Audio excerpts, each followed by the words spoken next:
Hi guys, good morning. So, nagtanga ko hani kay nag-ready ko. So, nara ko din opisina dayon.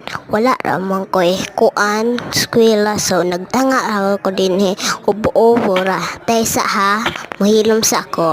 Bye-bye.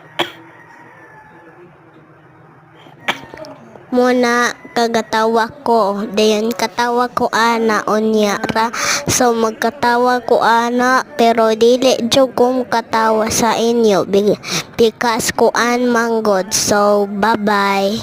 Ubo po ko, so nag-ubo ko, ubo-ubo ra muna ron. Bye.